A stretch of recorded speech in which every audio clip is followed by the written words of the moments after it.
Saudi pro লিগের দল Al Hilal ছেড়ে ব্রাজিলের ক্লাব সান্তোসে যোগ দেওয়ার পর প্রথমবারের মতো গোলের দেখা পেয়েছেন নেইমার জুনিয়র। তারকা ব্রাজিলিয়ান এই ফরওয়ার্ড ক্লাবটিতে যোগ দেওয়ার পর প্রথম জয়ের দেখা পেয়েছে সান্তোস। শৈশবের ক্লাবে ফিরে নেইমার জুনিয়র গোলের খাতা খুলেছেন পেনাল্টির মধ্য দিয়ে।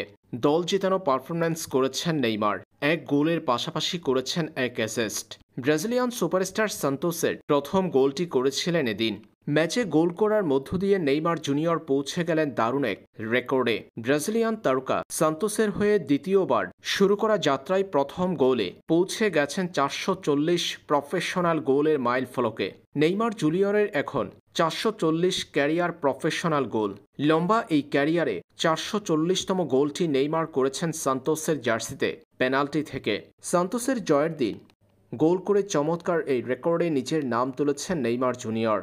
সান্তোসের নেইমার গোল করেছেন 502 দিন পর। এর আগে 2023 সালে আল হিলালের হয়ে অক্টোবরে নেইমার গোলের দেখা পেয়েছিলেন। সেই গোলের পর লম্বা সময় পেরিয়ে গিয়েছে। এরপর এবার সান্তোসের হয়ে 502 দিন পর গোলের দেখা পেয়েছেন নেইমার, যে গোলেই হয়েছে রেকর্ড।